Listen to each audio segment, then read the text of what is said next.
আসসালামু আলাইকুম ওয়া রাহমাতুল্লাহি ওয়া বারাকাতুহু। এটা একটু সাউন্ড বাড়াতে হবে, সাউন্ড বাড়ান।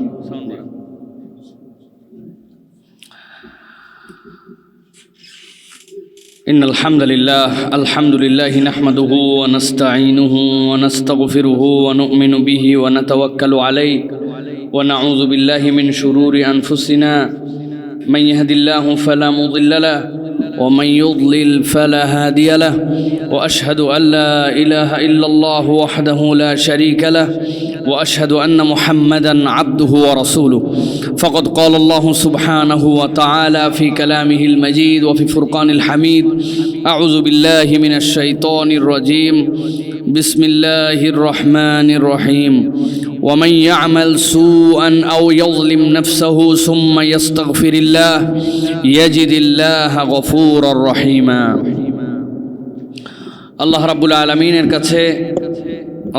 আলামিনের কাছে আমরা কায় মনোবাক্যে কৃতজ্ঞ হচ্ছি যে আল্লাহ রাব্বুল আলামিন আমাদেরকে এরকম সুন্দর একটি সন্ধ্যায় আমাদের জীবনের নানান গুরুত্বপূর্ণ ব্যস্ততাকে উপেক্ষা করে নিরেট আল্লাহ রাব্বুল আলামিনকে খুশি করার জন্য কোরআন থেকে কিছু শোনার মন মানসিকতায় আমাদেরকে আল্লাহ রাব্বুল আলামিন এখানে হাজির হওয়ার তৌফিক দিয়েছেন।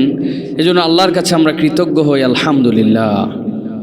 দরুদ এবং সালাম বর্ষিত হোক আপনার আমার প্রিয় রসুল জনাবে মুহাম্মাদুর রাসূলুল্লাহ সাল্লাল্লাহু আলাইহি ওয়াসাল্লামের প্রতি।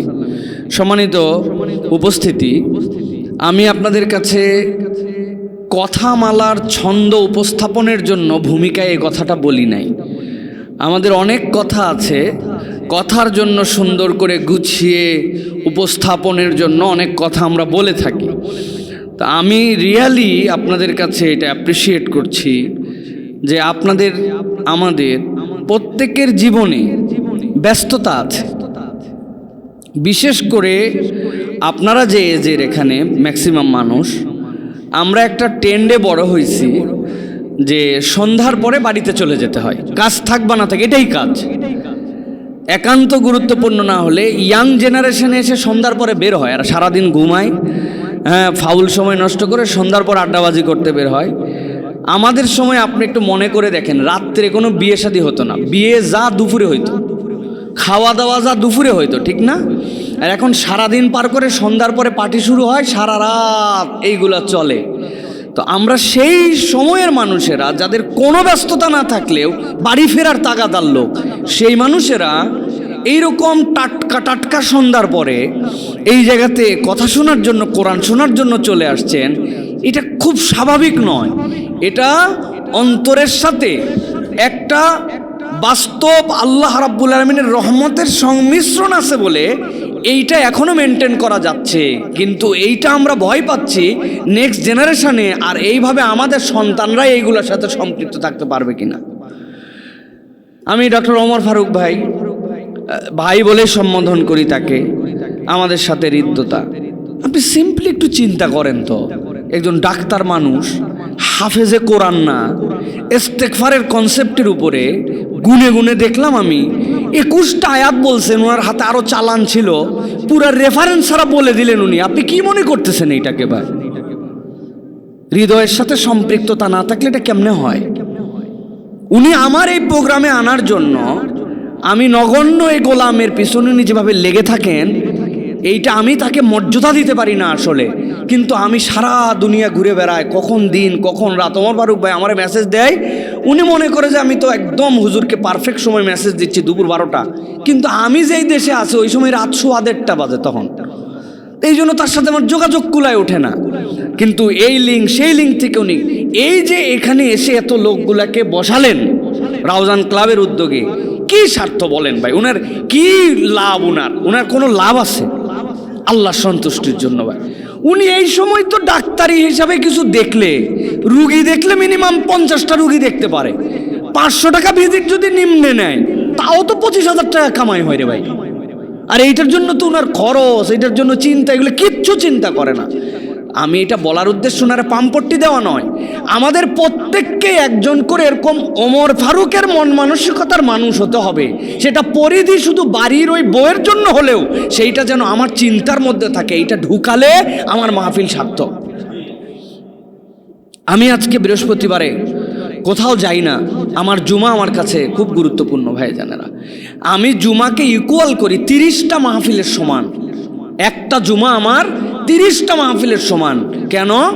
আমার প্রোগ্রামে 50টার উপরে বিভিন্ন পর্যায়ের মিডিয়ারা থাকে।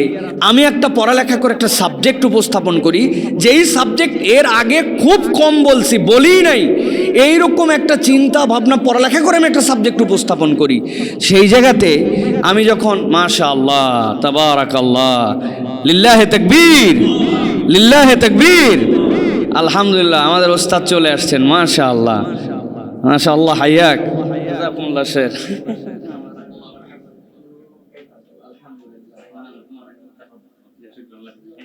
আলহামদুলিল্লাহ আলহামদুলিল্লাহ, আমরা আমাদের অনুষ্ঠানের পক্ষ থেকে শায়েখকে মোবারকবাদ জানাচ্ছি, মারহাবান বিকুম। জি, সম্মানিত উপস্থিতি, তো আমি আপনাদের কাছে যেটা বলছি, এই যে বৃহস্পতিবারে আসলাম আপনাদের কাছে, আমিও এর জন্য একটা পেপারস রেডি করে তারপরে কিন্তু আপনাদের কাছে এটার জন্য আমি আসছি। সুতরাং আমার এই আশা, আমার এই সময়টুকু আমি মনে করব যে আমাদের সকলের জন্য যেন এটা কাজে লাগে, আল্লাহ রাব্বুল আমিন যেন এখান থেকে আমাদেরকে বেনিফিট দান করেন, সেই চিন্তাটা আমাদেরকে নিয়ে আল্লাহ রাব্বুল আমিনের জন্য নিবেদিত হয়ে আমাদেরকে বসতে হবে। আল্লাহ যেন তৌফিক দান করেন। প্রিয় ভাইয়েরা, দেখেন মাজালিসু জিকিরের একটা দাম আছে। আপনি এটাকে সেমিনার বলেন, আপনি এটাকে যাই বলেন, কিন্তু এইটা কোরআনীয় ভাষায়, সুন্নাহর পরিভাষায় এটা হচ্ছে মাজালিসু জিকির, জিকিরের মজলিস। এইটা রাসূল সাল্লাল্লাহু আলাইহি ওয়াসাল্লাম কর্তৃক পরিভাষা। তো আমরা সেই মজলিসে এখানে বসছি। আমি ছোট্ট একটা উদাহরণ দেই, একটু ফানি, যাতে আপনাদের হৃদয়ের মধ্যে এটা একটা টাচ করে। আমরা উত্তরবঙ্গের মানুষ, তা আমাদের এলাকায় মাটিতে চুলা বানায়, একদিক দিয়ে জাল দেয়, 3 দিক দিয়ে 3টা মুখ থাকে। আপনাদের কি চিটাগাঙে এটা হয় ভাই? তা আমাদের ছিল। তো এখন মাটিতে যে চুলা বানায়, তো এখন মাটিতে চুলা বানানোর পরে উপর দিয়ে দেখা যাচ্ছে যে এই ঢাকায় রাখে তালপাতা দিয়া, তারপরে ছোট্ট করে ওই টিন দিয়ে। কিন্তু একদিন এত বৃষ্টি হয়েছে, বৃষ্টির ঠেলায় চুলা একদম ভিজে গেছে। আমাদের উত্তরবঙ্গে বলে স্যাঁতস্যাঁতা হয়ে গেছে, ওই চুলা ধরানো খুব কঠিন। এখন মা বোনেরা করে কি, ওই চুলা ধরানোর আগে একটা কুপি বাতি পাশে রাখে। আপনারা কি কুপি চেনেন? আপনারা চিটাগাং কি বলে এটাকে? চেরাগ। ইয়েস, এইটা হলে না কেবল বুঝবেন যে কি, what's the meaning of that. চেরাগ, চেরাগ জ্বালাইছে ভাই। এই যে পিলারের জন্য যাদের ডিস্টার্ব হচ্ছে, চেয়ার যে একেবারে সিধা করে রাখা লাগবে, ফিক্স করা হয়েছে। ঘুরান চেয়ার, ঘুরে আমার দিকে বসেন। ওই যে পিলারের জন্য যাদের ডিস্টার্ব হচ্ছে, আমার দিকে ঘুরান চেয়ার। এই চেয়ার কোম্পানি ফিক্স করে নাই, আপনি ফিক্স করেন, অ্যাডজাস্ট করেন, বি রিল্যাক্স। আমার দিকে ফরওয়ার্ড হন আপনারা, মুরব্বী চেয়ার ঘুরে দেন। চেয়ারেরা কেবলার দিক বানাইছে একবারে। আমরা প্রিয় ভাইয়েরা, এখন আমি সংক্ষেপ করি, আমার সময় একদম কম। চেরাগ জ্বালানোর পরে দেখবেন চুলা জ্বালানোর জন্য কি করে, এরপরে ওইখান থেকে পাটকাঠি নেয়, ওইখান থেকে খড় নেয়, ওইগুলো নিয়ে এরপরে চুলা জ্বলায়। চুলা জ্বালানোর পরে এরপরে চেরাগ নিভায়ে দেয়। তো এখন এক মহিলাই চেরাগ ধরাইছে, ধরানোর পরে দেখে চেরাগ দিয়ে খালি লাল লাল আলো মারে, সাদা সাদা ধোঁয়া আসে। চিন্তা করছে চেরাগের উপরে যে পৈলতা থাকে, এইটা মনে হয় মরে টরে গেছে বা বেশি পুড়ে গেছে, এটা একটু ফেলে দিচ্ছে। সাপসুপ করে আরও যখন ধরাইছে, তখন দেখে এখন শুধু লাল ধোঁয়ায় মারেন, এখন দপ দপ দপ দপ করে। বুঝে থাকলে বলেন তো, যে চেরাগ যদি লাল ধোঁয়া মারে, দপ দপ করে, তারপরে ভালো করে জ্বলতে চায় না, তার মানে চেরাগের ভিতরে কি নাই? বুঝে বলেন কথাটা, কিন্তু কি নাই? কেরোসিন নাই। আমি আমার ভাষা ইউনিভার্সালি বলি, এর ভিতরে মাল নাই, ঠিক না? এখন আপনি কি দিয়ে জ্বলাচ্ছেন, এটা আপনার ব্যাপার। তো এটা বলার উদ্দেশ্য, আল্লাহ কোরআনুল কারীমের মধ্যে বলছেন যে বান্দা, ইন্নামাল মুমিনুন, মুমিনদের একটা পরিচয় আছে। কি পরিচয়? আল্লাহ বলছেন যখন তাদের কাছে আল্লাহ রাব্বুল আমিনের জিকির করা হয়, ওয়াজিলাত কুলুবুহুম, তাদের অন্তরটা থই থই করে ওঠে। থই থই মানে কি? না আপনি বুঝেন না, আমি প্র্যাকটিক্যালি আপনাকে থই থই দেখাই। এই দেখেন, আমার বাচ্চাদেরকে মাঝে মাঝে পানি আনতে দেই, এর নাম হচ্ছে থই থই। দেখছেন এখন ভয় হচ্ছে, আল্লাহ পরে কিনা পরে কিনা। তা আমার মেয়েরা যখন নিয়ে আসতে চায়, আমার তো 4 মেয়ে, আমি বলি মা তুই দাঁড়া ওই জায়গায়, আমি ওই জায়গায় আগায় যাই, মুখ দিয়ে আগে পানি কমায় বলছি তুই এবার আমার কাছে নিয়ে আয়। এর নাম কি বলেন? এর নাম কি? থই থই। ওয়াজিলাত কুলুবুহুম, আল্লাহ বলছেন এইটুকুই নয়, আল্লাহ বলতেছেন এরপরে যখন তুলিয়াত আলাইহিম আয়াতুহু, যখন তার কাছে আয়াত তেলাওয়াত করা হয়, যাদাতুহুম ঈমানা, তার ঈমানটা আহলে সুন্নাত ওয়াল জামাতের আকীদা হচ্ছে ঈমান বাড়ে কমে, তার ঈমানটা বাড়ে। কত দূর বাড়ে? ওয়া আলা রাব্বিহিম ইয়াতাওয়াক্কালুন, আল্লাহ ছাড়া ওই বান্দার কারো উপরে ভরসা করে না। সুবহানাল্লাহ। এখন কোরআনের আহ্বান দেওয়ার পরেও, হোয়াটসঅ্যাপে মেসেজ দেওয়ার পরেও, 1000 বার বলার পরেও, 1 মাস আগে নিমন্ত্রণ দেওয়ার পরেও আপনার নানান অজুহাত দিয়ে আপনি আসেন না, মানে কি? মানে বুঝেন, ওই যে চেরাগ ভিতরে কি নাই, বাস আপনি আপনারটুকু বুঝে নেন, বাকিটুকু। প্রিয় ভাইয়েরা, আমি এবার আমার মূল কথার দিকে যাব। আজকে আমাদের আলোচ্য বিষয় হচ্ছে ইস্তেগফারের কুরআনীয় কনসেপ্ট। আমি আপনাদের কাছে আজকে মূলত যে বিষয়টা উপস্থাপন করতে চাই, আমাদের কনসেপচুয়ালি আমরা মনে করি ইস্তেগফার মানে কি? ইস্তেগফার মানে কেবলমাত্র আমরা মনে করি আল্লাহ রাব্বুল আলামিনের কাছে ক্ষমা প্রার্থনা। আর বাঙালি অত দূরও বোঝে না, বাঙালি ইস্তেগফার মানে বুঝে আস্তাগফিরুল্লাহ, শেষ। কি ভাই বলেন না, আস্তাগফিরুল্লাহ কি বলছে এটাও জানে না সে। আমরা মনে করছি ইস্তেগফার মানে এইটা। কিন্তু আমি আমার ক্ষুদ্র চিন্তায় আল্লাহ রাব্বুল আলামিনের কোরআনুল কারীমের যতটুকু পাঠ আল্লাহ রাব্বুল আলামিন হৃদয়ে অনুধাবন করার তৌফিক দান করছেন, আমি আপনাদের কাছে আজকে মূলত বলবো কোরআন এবং হাদিস অনুযায়ী ইস্তেগফারের 10টা কনসেপ্ট আছে, যেই 10টা দিকের চেক অ্যান্ড ব্যালেন্স যদি কোনো মানুষ একবার নিয়ে ফেলতে পারে, তার জীবনে আর অন্য ডাইন বাম কোনো দিকে যেতে হবে না। তার সফলতার জন্য, তার বিজয়ের জন্য এই 10টা ভিত্তির উপরেই আল্লাহ রাব্বুল আলামিন তার জীবনকে দাঁড় করায় দিবেন। তাহলে ইস্তেগফারের কোরআনীয় কনসেপ্ট কয়টা? একসাথে বলতে হবে কয়টা? হাতগুলা 2টা এরকম করে রেডি করবেন। হ্যাঁ, আমি যখন বলবো কয়টা, 2 হাত তুলে একসাথে দেখাতে হবে। কয়টা? সব হাত উঠে নাই কিন্তু, আরেকবার চান্স দেব। নামান হাত, আপনারা নাম সামনে বলেন যে ইস্তেগফারের কোরআনীয় কনসেপ্ট কয়টা? 10টা। মাশাআল্লাহ, একদম টু দা পয়েন্ট আমার থেকে বুঝে নেবেন। জাস্ট 8টা পর্যন্ত কথা বলবো আপনাদের কাছে। প্রিয় ভাইরা, 1 নম্বর, ইস্তেগফারের ব্যাপারে কোরআনুল কারীম আমাদেরকে বলছে ইস্তেগফার মানে হচ্ছে অনুতাপ। ইস্তেগফার মানে অনুতাপ। আপনার হৃদয়ের এমন একটা হালত অনুতাপ, আল্লাহ নিজে সেটার ব্যাখ্যা সূরা নিসা 110 নম্বর আয়াতের মধ্যে করছেন। আল্লাহ রাব্বুল আমিন বলছেন, ওয়ামান ইয়ামাল সুআন আও ইয়াযলিম নাফসাহু সুম্মা ইস্তাগফিরিল্লাহ ইয়াজিদিল্লাহ গফুরার রহিমা। আল্লাহ বলছেন, তোমাদের মধ্যে কেউ যদি মন্দ কাজ করে ফেলো, তোমাদের মধ্যে কেউ যদি খারাপ কাজ করে ফেলো, অথবা নিজের নফসের প্রতি জুলুম করে বসো, আমি আল্লাহ বললাম সুম্মা ইস্তাগফিরিল্লাহ, এরপরে হৃদয়ের মধ্যে অনুতাপ হয়েছে, আরে এইটা তো আল্লাহ রাব্বুল আলামিন আমাকে করতে বলেন নাই, এইটা তো আল্লাহ রাব্বুল আমিনের নির্দেশিত পথে ছিল না, এটা মুখে না, সুম্মা ইস্তাগফিরিল্লাহ, তার অন্তর অনুতপ্ত হয়ে গেছে। আল্লাহ বলতেছেন এই অনুতপ্ততার এত দাম, ওই বান্দা এই অনুতাপের কারণে তার রবকে দয়াময় ক্ষমাশীল হিসাবে পেয়ে যাবে। এখানে মুফাসসিররা ব্যাখ্যা করেছেন, আল্লাহ গফুর আর রহিমা বলেছেন। এই জায়গায় আল্লাহর নাম গফুর, আবার গফফার। গফফার কেন? আল্লাহ বান্দা যতবার গুনাহ করে ঠিক তার থেকে বেশি যিনি ক্ষমা করতে পারেন তিনি হচ্ছেন গফফার। সুবহানাল্লাহ।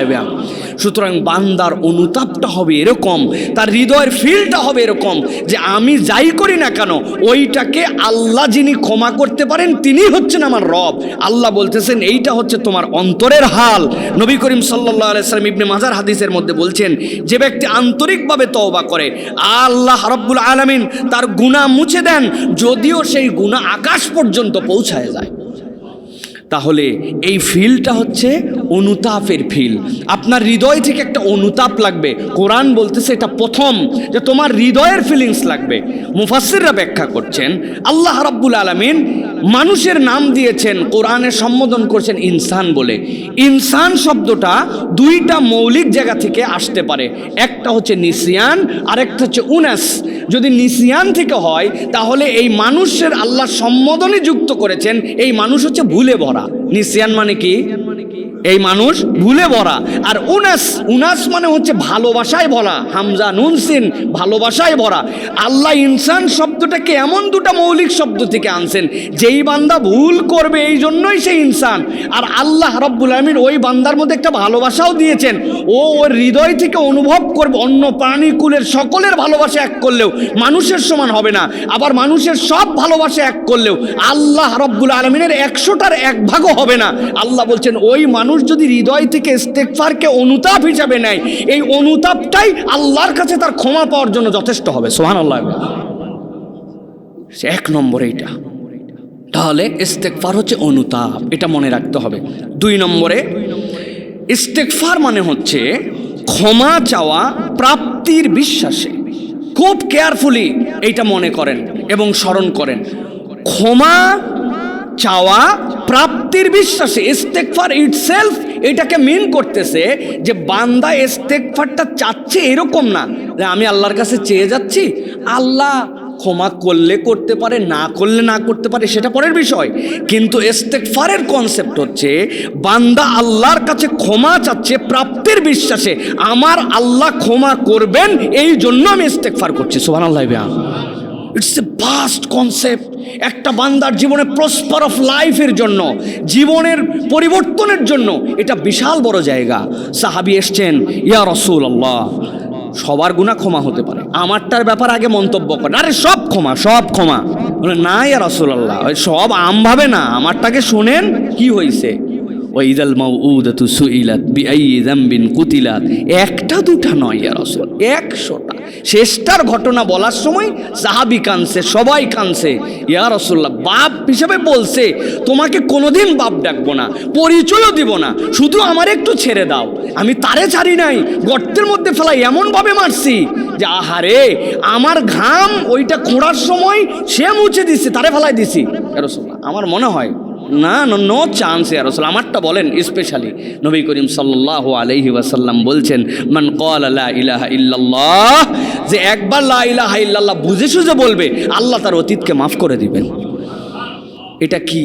এটা হচ্ছে ক্ষমা চাওয়া প্রাপ্তির বিশ্বাসে। আল্লাহ কোরআনুল কারীমের ব্যাপারে সূরা নূহের মধ্যে বলেছেন, আল্লাহ রাব্বুল আমিন বলছেন, ফাকুলতুস্তাগফিরু রাব্বাকুম ইন্নাহু কানা গাফফারা ইউরসিলিস সামা আলাইকুম মিদরারা ওয়া ইউমদিদুকুম বিআমওয়ালিন ওয়া বানিনা ওয়া ইয়াজআল লাকুম জান্নাতিন ওয়া ইয়াজআল লাকুম আনহারা।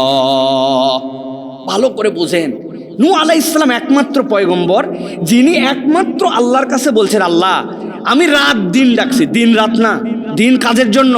আল্লাহ বলছেন রাতকে শোয়ার জন্য, কিন্তু উনি কি বলছেন, ইন্নী দাউতুহুম লাইলাও ওয়া নাহারা। আল্লাহ রাতও বাদ দেই নাই, আল্লাহ 950 বছর রাতও বাদ দেই নাই, আল্লাহ খালি ডাকছি আর ডাকছি তাদেরকে। যখনই ডাকছি তারা 3টা কাজ করছে আমার সাথে। দেখলেন আল্লাহ জামা কাপড় দিয়ে এরকম করে মুখ লুকাইছে, দেখবই না, ওরে অ্যাভয়েড করছে। আর যখন আমি কথা বলছি না, আল্লাহ কি অপমান, কানের মধ্যে আঙ্গুল ঢুকাই দিয়ে রাখছে। আর যতই ডাকছি ততই বিরোধিতা করছে। আমি যত সব, ওরা তত গরম। কয় বছর? 3.5 বছর না? Can you imagine? Can you imagine? 950 বছর দিন রাত। আল্লাহ বলতেছেন ওদের কাছে যায় বলেন, 950 বছরতে কি হয়েছে? তাই আমি তো আপনাকে পয়গম্বর করে পাঠাইছিলাম, ওরা এই বিরোধিতা করছে তো। ওদেরকে যায় বলেন, ফাকুলতুস্তাগফিরু রাব্বাকুম ইন্নাহু কানা গাফফারা। তুই যদি এখনো ক্ষমা চাওয়া প্রাপ্তির বিশ্বাসে করতে পারিস, আমি আল্লাহ তোকে গফুর হিসাবে মাফ করে দেব। আল্লাহ রাব্বুল আমিন বলছেন, ইউরসিলিস সামা আলাইকুম মিদরারা। খালি মাফ, আমি আল্লাহ আসমান থেকে তাদের জন্য রহমত বর্ষণ করব, জমিন থেকে তাদের জন্য রিজিক দিব, সন্তান সন্ততি দিয়ে তাদেরকে ভরপুর করে দিব। সুবহানাল্লাহ। তাহলে আপনার বিশ্বাস থাকতে হবে। এটা কোরআন আমাদেরকে শিখাচ্ছে যে আল্লাহ আমাকে ক্ষমা করার জন্যই ইস্তেগফার করাচ্ছেন। আপনি মনে করতেছেন ইটস এ চান্স, দিতেও পারে 50-50, নাও দিতে পারে, না হয় নাই।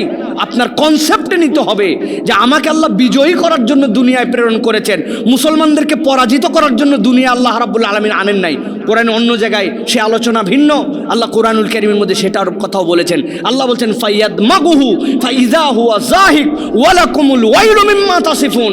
আল্লাহ বলছেন কোরআন তোমার নৈতিকতায় পরিবর্তন করবে, তোমার ব্রেনে আঘাত করবে, তোমাকে চেতনায় আলোড়ন আনবে। ইসলামকে, ইমানদারদেরকে, কোরআনওয়ালাকে আল্লাহ পরাজিত করার জন্য দুনিয়ায় আনেন নাই, আল্লাহ বিজয়ী বানানোর জন্য আনছেন। সুবহানাল্লাহ। বিজয়ী কে হবে? বিজয়ী তো সে হবে আল্লাহ যাকে মাফ করে দিয়েছেন। সুবহানাল্লাহ। আমি দুনিয়ায় কিচ্ছু পাই নাই, কোনো দরকার নাই, আমার কিচ্ছু পাওয়ার দরকার নেই। আল্লাহ আমি খালি ক্ষমাটা পেয়ে গেছি। তুই পাইস নাই কি? তুই তো সব পাইছিস। সুবহানাল্লাহ, সব পেয়ে গেছে। এই জন্য প্রাপ্তির বিশ্বাসে ইস্তেগফার, এটা 2 নম্বর কনসেপ্ট কোরআনের প্রিয় ভাইরা। হ্যাঁ, 3 নম্বরে আমরা দেখব যে ইস্তেগফার ইটসেলফ ইবাদাহ। ইস্তেগফার একটা ইবাদত। ইমাজিন, ভালো করে একটুখানি খেয়াল করেন, চিন্তা করেন যে ইস্তেগফার ইবাদত কিভাবে। আল্লাহ রাব্বুল আলামিন কোরআনুল কারীমের মধ্যে বলছেন, সূরা হুদ 3 নম্বর আয়াতের মধ্যে আল্লাহ বলছেন ওয়ানিস্তাগফিরু রাব্বাকুম সুম্মা তুবু ইলাইহি ইউমাত্তিউকুম মাতান হাসানা ইলা আজালিম মুসাম্মা। আল্লাহ রাব্বুল আলামিন বলছেন তোমরা আল্লাহর কাছে ক্ষমা প্রার্থনা করো এবং তার কাছে তওবা করো। তোমরা আল্লাহ রাব্বুল আলামিনের কাছে কিভাবে, কেন তওবা করবে? আল্লাহ বলছেন আল্লাহ রাব্বুল আলামিন তোমাদের জন্য ওই যে নির্ধারিত সময় রেখেছেন, ওই নির্ধারিত সময়ের আগ পর্যন্ত এটা আল্লাহ তোমার জন্য ডিউটি দিলেন। আমি আপনাদের কাছে কনসেপ্টটা পরিষ্কার করি, তাহলে আপনারা বুঝতে পারবেন যে এইটা আমাদের লাইফে কি ধরনের ইবাদত।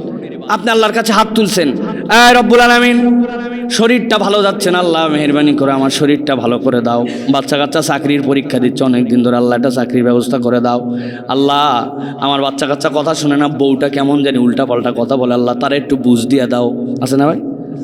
উল্টা বউ হয়তো আবার আপনার জন্য দোয়া করছে, আল্লাহ স্বামীটা কেমন জানি হয়েছে, আগে একরকম ছিল, এখন 2-1 টাকা পকেটের মধ্যে ভুল করেও রাখে না, চুরিও করতে পারি না আর। সব টাকা মানি ব্যাগের মধ্যে গুছায় কোন জায়গায় রেখে দেয়। আল্লাহ এই লোকটা এত কৃপণ হলো কেন? আল্লাহ এর একটু বুঝ দাও, দান খয়রাত করার মতো তৌফিক। বউ দোয়া কথার কথা। আলহামদুলিল্লাহ, চিটাগাংয়ের লোক এরকম না। তো এখন এই যে দোয়া, আপনি আপনার সন্তানের জন্য, স্বাস্থ্যের জন্য আপনি দোয়া করছেন, এখন আপনার সন্তানের চাকরি হলো কি না হলো পরে দেখা যাবে, আপনার স্বামী আপনার স্ত্রী পাইলেন কি না পাইলেন পরে দেখা যাবে। কিন্তু আল্লাহর যে ফেরেশতা কিরামান কাতিবিনা ইয়ালামুনা মা তাফআলুন, এই দানের ফেরেশতার দায়িত্ব আল্লাহ দিয়ে দেন। ওই বান্দা যতক্ষণ দোয়া করতেছে এই দোয়াটাকে একটা ইবাদত হিসেবে লিখতে থাকো। আপনার ওই প্রাপ্তি পাওয়া হতেও পারে নাও পারে, কিন্তু আপনার এই দোয়া করাটা স্বয়ং একটা ইবাদত হিসাবে, কবুল হিসাবে লেখা হয়ে থাকবে।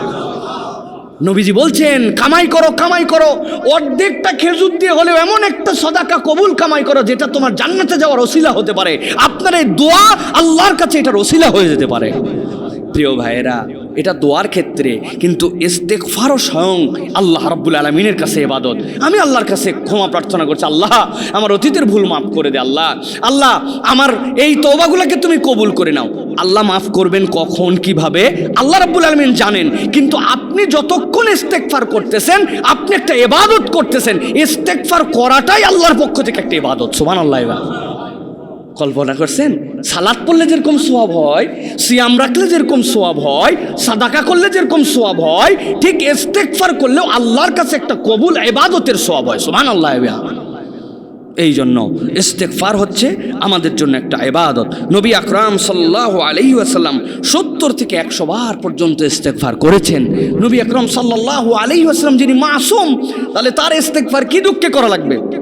তার তো ইস্তেগফার করার প্রয়োজন নাই। তার ইস্তেগফারের অন্যতম কারণ ছিল তিনি আল্লাহর শাকের বান্দা এবং এটাকে ইবাদত হিসাবে নিয়েছিলেন। সুবহানাল্লাহ। একমাত্র পয়গম্বর যিনি অন বিহাফ অফ উম্মতের হয়েও আল্লাহ রাব্বুল আলামিনের কাছে ইস্তেগফার করছেন। সুবহানাল্লাহ।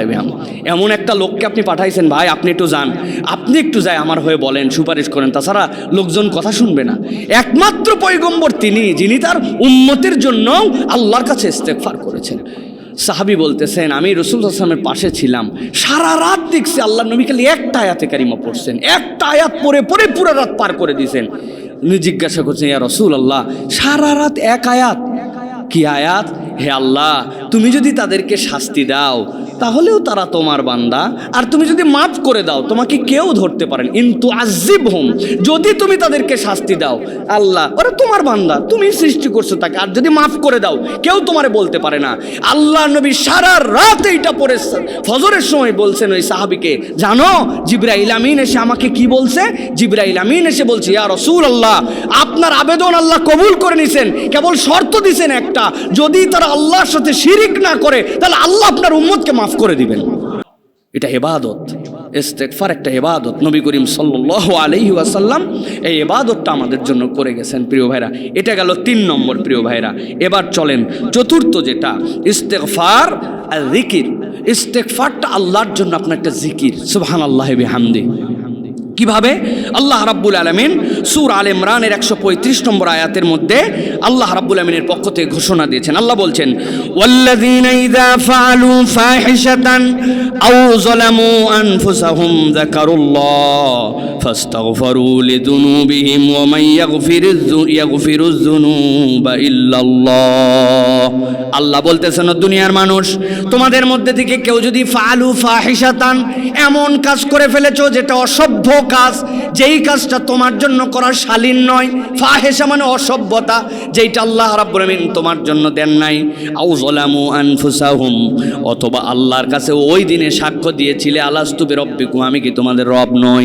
সবাই তোমরা বলেছিলে হ্যাঁ আল্লাহ আপনি আমাদের রব, কিন্তু আজকে তুমি ভুলে গেছো, ভুলে তোমার অন্তরের প্রতি তুমি জুলুম করে ফেলছো, যেইটা তোমার অন্তর তোমাকে আজকে সাক্ষ্য দিচ্ছে এটা তোমার করার জন্য এটা উচিত হয় নাই। আল্লাহ রাব্বুল আমিন বলছেন, তুমি যদি এই অসভ্যতার থেকে ফেরত আসো, অথবা তুমি যদি জুলুম করার থেকে ফেরত আসো, আল্লাহ বলতেছেন এরপরে যাকারুল্লাহ, আল্লাহকে স্মরণ করছে। আল্লাহ এরপরে শব্দ ব্যবহার করেছেন ফাস্তাগফারু।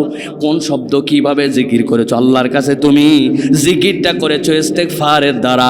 এই স্মরণটাই তোমার আল্লাহর জন্য একটা জিকির হিসাবে আল্লাহ এমনভাবে পরিগণিত করে ফেলেছেন। আল্লাহ রাব্বুল আমিন বলতেছেন, ওয়া মান ইয়াগফিরুয যুনুবা ইল্লাল্লাহ, বান্দা জেনে রাখ আল্লাহ ছাড়া আর কে তোর এই গুনাহ খাতাগুলা মাফ করতে পারে। এইটা বলার উদ্দেশ্য, বান্দা এই জিকিরের হালতে আসলে আল্লাহ তারে মাফ করে দিবে। আল্লাহ তারে মাফ করে দেওয়ার জন্য বলছেন, এই কোন দিকে দৌড়াদৌড়ি করিস বেটা, আমি ছাড়া তোরে দেওয়ার আছে কে? আন্দাজুন্দা কোন জায়গায় যাস? তার মানে কি উনি দিবে, এই বুঝছে যা কই যাস, হুদামে ওইদিক যাবি নাকি? আসবি তো আমার কাছে, দিলে তো আমি দেই। আল্লাহ বলতেছেন ভুল করো, ফাহেশা করো, অন্যায় হয়ে গেছে, কিন্তু ইস্তেগফারকে জিকির বানাই নাও তুমি, যে আল্লাহ রাব্বুল আলামিনের জন্য একটা স্মরণ, আমার ভুল করছি ওর উপরে অটল অবিচল থাকি নাই, আমি জিকির বানাই নিছি, ওইটাকে আল্লাহ স্মরণ বানাই নিছি। আল্লাহ বলছেন আমি ছাড়া কে গুনাহ ক্ষমা করতে পারে? এইটার মানেই হচ্ছে আল্লাহ বান্দারে ক্ষমা করে দিবে। সুবহানাল্লাহ। আল্লাহ বলতেছেন আমি ছাড়া কে গুনাহ ক্ষমা করতে পারে? তাহলে ইস্তেগফার স্বয়ং একটা জিকির, এটাও একটা জিকির। সুবহানাল্লাহ, আলহামদুলিল্লাহ, আল্লাহু আকবার, লা ইলাহা ইল্লাল্লাহ, এইগুলা যেরকম আজকার, ঠিক ইস্তেগফার আস্তাগফিরুল্লাহাল আযীম আল্লাযী আতুবু ইলাই, অথবা সাইয়্যিদুল ইস্তেগফার সকাল সন্ধ্যা যেটা আমরা পড়ি, আল্লাহুম্মা আনতা রাব্বি লা ইলাহা ইল্লা আনতা খলাকতানি ওয়া আনা আবদুকা ওয়া আনা আলা আহদিকা ওয়া ওয়া'দিকা মাসতাতা'তু আউযু বিকা মিন শাররি মা সানা'তু আবু লাকা বিনি'মাতিকা আলাইয়া আবু বিযামবি ফাগফিরলি ফাইন্নাহু লা ইয়াগফিরুয যুনুবা ইল্লা আনতা। আল্লাহ নবী বলছেন সূর্য উঠে গেছে আর তুমি ওই দিন পড়ে ফেলছো, সূর্য অস্ত যাওয়ার আগে এই ইস্তেগফারের উপরে থাকলে আল্লাহ তোমাকে জান্নাতে ঢুকাই দিবে। সূর্য অস্ত চলে গেছে, তুমি ইস্তেগফার করে নিয়েছো সাইয়্যিদুল ইস্তেগফার, সূর্য উদয়ের আগের ওই রাত্রে মরে গেলে তুমি আল্লাহর জিম্মাদারিতে থেকে তুমি আল্লাহর জান্নাতে ঢুকে যাবে। সুবহানাল্লাহ। কেন? আমার বান্দা ইস্তেগফারের দ্বারা আমার জিকির করছে, আমাকে ডেকেছে ইস্তেগফারের দ্বারা। আল্লাহ এমন গুনাহ করছে যে গুনার কথা আমার মনেই নাই। আপনাদের এরকম কোনো গুনাহ আছে যে গুনার কথা আপনার মনে নাই?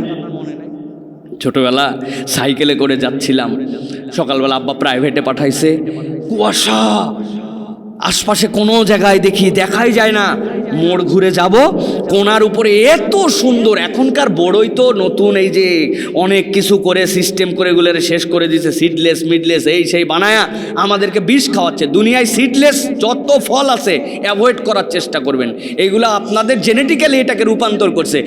ফল মানে তো সিড থাকবে, আপনি সিডলেস বানাইছেন কেন? তার মানে এইটার মধ্যে স্বাস্থ্যকর কিচ্ছু নাই, জেনেটিক্যালি ওইটাকে চেঞ্জ করে ফেলছে। এই সকল বাচ্চা কাচ্চাকে এইগুলো খাওয়ার থেকে দূরে রাখার চেষ্টা করবেন। এখন ওই সকালবেলা দেখছি যে ডাইনের দিকে তাকায় পিছন দিকে কেউ নাই, সামনের দিকে তাকায় কেউ নাই, সাইকেল থেকে নাইমে দিছি এক ঢেল, বড়ও পড়ছে অনেকগুলা, ওর মধ্যে থেকে বাইসে বাইসে 5-7টা পকেটে তুলে 2টা মুখে দিয়ে আবার চলে গেছি প্রাইভেট পড়তে। কবে কোন দিন কার এরকম বোর খায়া ফালাইছিলাম মনে আছে ভাই? হ্যাঁ, মসজিদে যাওয়ার পরে কার জুতাটা সামলায় রাখছি বন্ধুরা আমরা যখন, সে যেন বাইরে হয়ে খুঁজে, আরে খোঁজা খুঁজছে, জুতা পায় না, লুকায় রাখছেন ভাই? জীবনে এগুলো কাম করছে এ হুজুররাই খালি দুষ্টামি করছে, আপনারা খুব ভালো ছিলেন বুঝতেছি তো ভাই। আহা, এই যে আল্লাহর জন্য ইস্তেগফার জিকির হলে কি হবে আমি জানি না, আমার কোন ভুল আমার মনে নাই, কিন্তু আল্লাহ রাব্বুল আমিনের জিকিরে থাকার কারণে আল্লাহ যেগুলো ওয়াইন্নাসিনা আও আখতানা এমন ভুল করছে আল্লাহ যেটা মনে নাই, আল্লাহ সেইগুলোও মাফ করে দিতে পারেন। সুবহানাল্লাহ। তাহলে জিকিরের নাম্বার 4 কনসেপ্ট হচ্ছে স্মরণ, ইস্তেগফারের নাম্বার 4 কনসেপ্ট হচ্ছে আল্লাহ রাব্বুল আলামিনের জিকির। মনে থাকবে ইনশাআল্লাহ। তাহলে আমরা আবার রিভাইজ করে আসি 1 নম্বর থেকে, যেহেতু খাওয়া চলতেছে সাথে এটাও আবার মনে করি আমরা। 1 নম্বরে অনুতাপ, বলেন জোরে বলেন। 1 নম্বর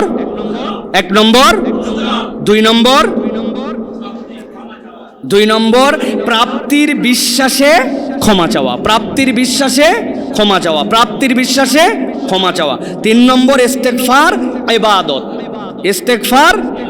ইস্তেগফার 4 নম্বর ইস্তেগফার জিকির, ইস্তেগফার জিকির। মাশাআল্লাহ প্রিয় ভাইরা, এই গেল 4টা। এবার চলেন আমরা 5 নম্বরে যাই। 5 নম্বরে ইস্তেগফার হচ্ছে একটা সিগনিফিক্যান্ট আইটেম, যেটা কোরআন আমাদেরকে ভিন্ন কনসেপ্টে বুঝাচ্ছে। ইস্তেগফার হচ্ছে শক্তি অর্জনের হাতিয়ার, শক্তি অর্জনের হাতিয়ার। এমন একটা ইকুইপমেন্ট আপনার কাছে আছে যেইটা থাকলে আপনার ভিতরে একটা পাওয়ার মুড হয়। পকেটে মানিব্যাগ বের করছি, মানিব্যাগ বের করে দেখি আল্লাহ টাকা পয়সা তো একদম নাই। আহা, তাইলে কেমনে কি হবে? খানিকক্ষণ পরে মনে হয়েছে, জিজ্ঞাসা করছে ভাই ইয়ে আছে, কাঠ পাঞ্জ হয় আপনাদের এখানে? কাঠ পাঞ্জ হয়? কয় হ্যাঁ। আচ্ছা ঠিক আছে, কারণ আমার এমন একটা কার্ড আছে, এটার মধ্যে কি পরিমাণ মাল পানি আছে আমি জানি আর আমার ব্যাংক জানে। আমার এই কার্ডের কথা বলতেছি না, এটা চেক করলে আপনারা 50,000 টাকা পাবেন না, সেটা ভিন্ন। মানে আপনাদের কার্ডের কথা বলতেছি আমি। এই যে আপনার মধ্যে একটা পাওয়ার, ছোট্ট জিনিস কার্ড, কিন্তু তার ভিতরে ঢুকানো আছে এমন কিছু যে আপনি ওইটা দিয়ে পাওয়ার দেখাতে পারেন। উগান্ডায় গেছি, যাওয়ার পরে দেখি ভাই রে ভাই, কিসের এই সকল বাংলাদেশে এই সকল কার্ড, এগুলো কোনো কার্ড ফাট চলে না এই জায়গায়। বললো যে যদি প্রায়োরিটি কার্ড থাকে তাহলে ওইটা দেন, তাছাড়া ডলার দিয়ে খাওয়া লাগবে আপনাদের এয়ারপোর্টের ভিতরে। আমাদের এক বন্ধুর কাছে প্রায়োরিটি কার্ড ছিল, তার পাওয়ার দেখে বলছে আসেন আমার সাথে আসেন, আপনাদের চিন্তা করতে হবে না। আমার বাউরে কি ভাব মনে করেন, বন্ধু বান্ধব মানুষ তো, কিন্তু ভাবটা অযৌক্তিক না যৌক্তিক? যৌক্তিক, কারণ তার কাছে এরকম কিছু আছে।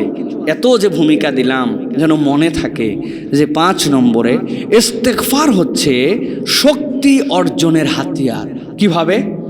আল্লাহ রাব্বুল আমিন কোরআনুল কারীমের মধ্যে বলছেন, আল্লাহ রাব্বুল আমিন সূরা আল ইমরানের ভিতরে বলছেন, وما كان قولهم إلا أن قالوا ربنا اغفر لنا ذنوبنا وإسرافنا في أمرنا وثبت أقدامنا وانصرنا على القوم الكافرين।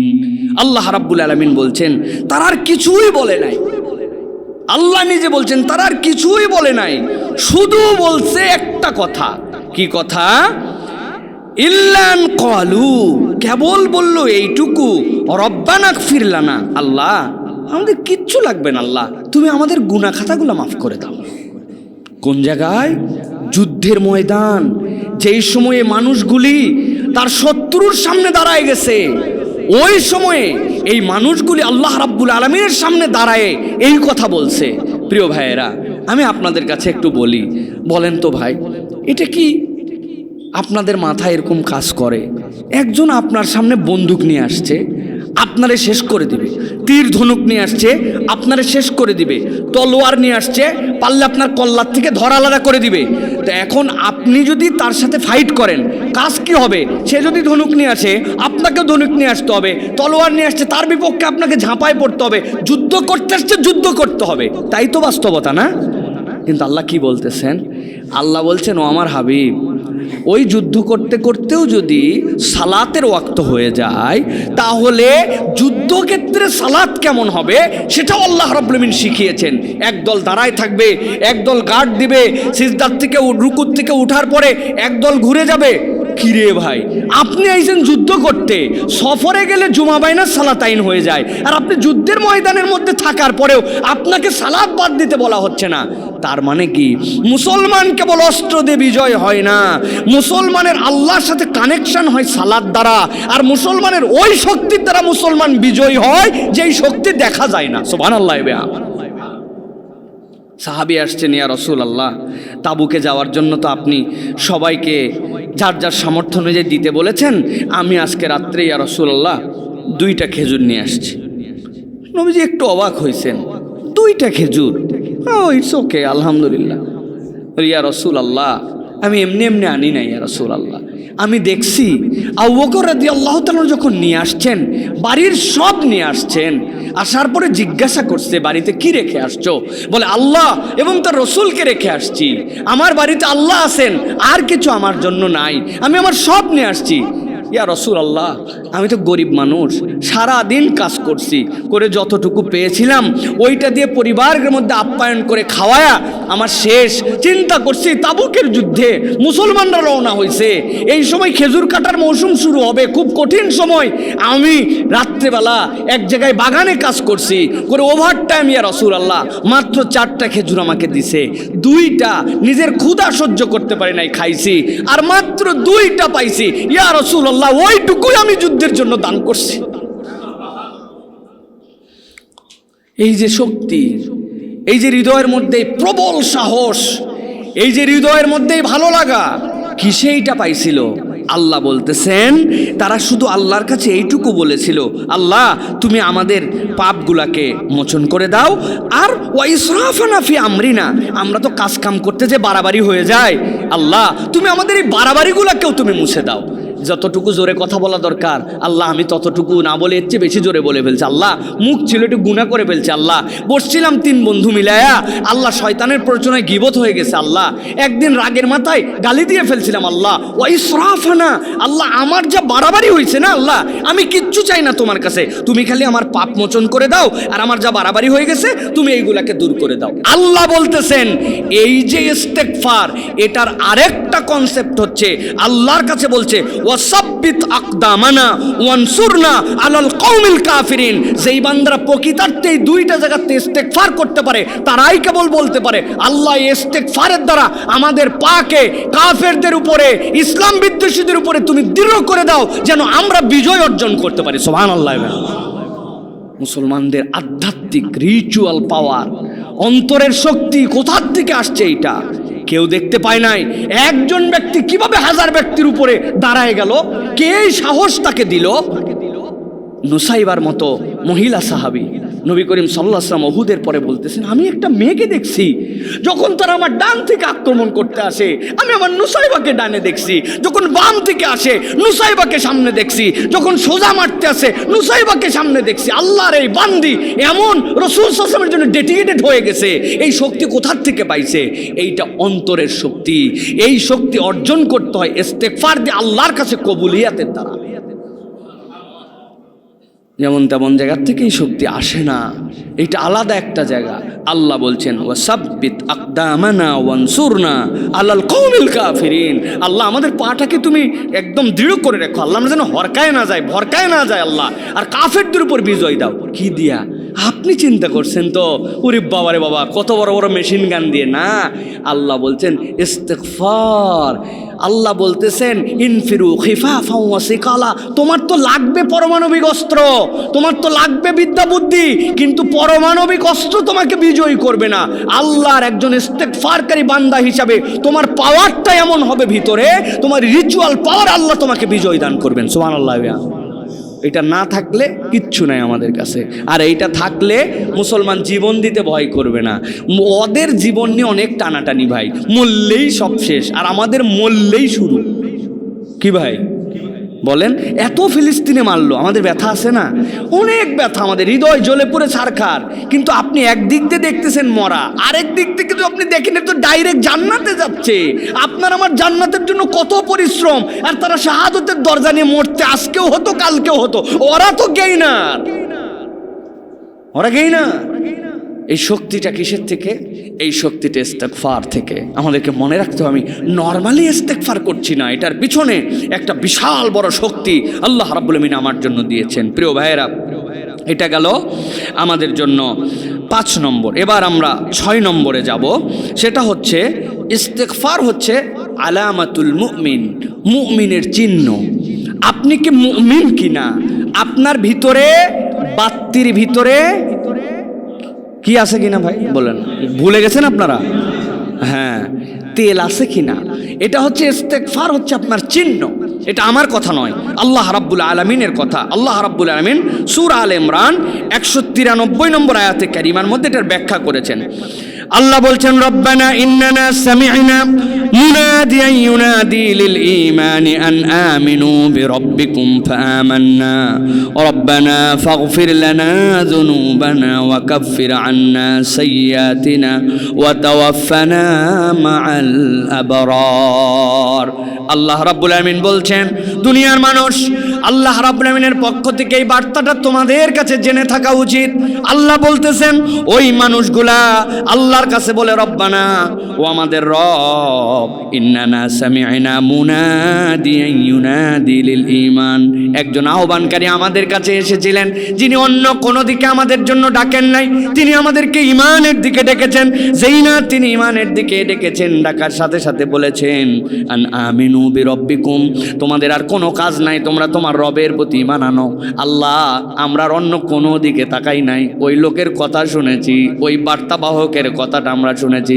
আল্লাহ আমান্না, এরপরে আমরা ঈমান এনে ফেলছি। আল্লাহ, যেহেতু তোমার কাছে ওই আহ্বানকারী তোমার পক্ষ থেকে এসে আমাদেরকে ডেকেছেন, আর আমরা ঈমান এনেছি, এখন আমাদের পক্ষ থেকেও তোমার কাছে একটা ফরিয়াদ আছে, রব্বানা ইগফির লানা যুনুবানা, ও আমাদের আল্লাহ, আমাদের অতীতে অনেক ভুল ছিল, তুমি আমাদেরকে মাফ করে দাও। ওয়া কাফফির আন্না সাইয়্যাতিনা, আর আমাদের দোষগুলাকে তুমি ত্রুটিমুক্ত করে দাও। আর আল্লাহ, তোমার কাছে একটা আবদার, ওয়া তাওয়াফফানা মা'আল আবরার, নেককারদের সাথে আমাদেরকে, নেককারদের সাথে আমাদেরকে মৃত্যু দান করে দাও। সুবহানাল্লাহ। তাহলে আল্লাহ রাব্বুল আলামিনের কাছে আপনি যে মুমিন, আমি যে ঈমানদার, প্রমাণ কি? আমি ঈমানদার হলে আল্লাহর কাছে চাইবো, আমার গুনাহ খাতা মাফ করে দেন, আমার পাপ মোচন করে দেন, আর আমাকে নেককারদের মধ্যে অন্তর্ভুক্ত করে মৃত্যু দান করেন। এখন এইটা কি দিয়ে আপনি চাইছেন আল্লাহর কাছে? এইটা প্রকারান্তর আপনি ইস্তেগফার দিয়ে চাইছেন। আপনার ইস্তেগফার এই জন্য মুমিনের চিহ্ন। যেই ব্যক্তি ইস্তেগফার করে না, বোঝে না, এই কনসেপ্ট হৃদয়ে ধারণ করে নাই, সে মূলত ঈমানের মূল বার্তাটাই তার হৃদয়ে এখনো তুলতে পারে নাই। প্রিয় ভাইরা, এই জন্য আমাদেরকে মনে রাখতে হবে, ইস্তেগফার এটা হচ্ছে মুমিনের চিহ্ন। এটা আল্লাহ রাব্বুল আলামিন ঈমানদারের সাথে যুক্ত করে দিয়েছেন, যে আমরা ঈমানদার, আমরা ইস্তেগফারকারীদের মধ্যে অন্তর্ভুক্ত। নির্দ্বিধায়, কোনো রকম লজ্জাহীনভাবে আল্লাহ রাব্বুল আলামিনের কাছে সঁপে দেওয়া, আল্লাহ রাব্বুল আলামিন যেটা বলেছেন তার প্রতি ঈমান রাখা। এর মানে কি? আমান্না মানে কি ভাই?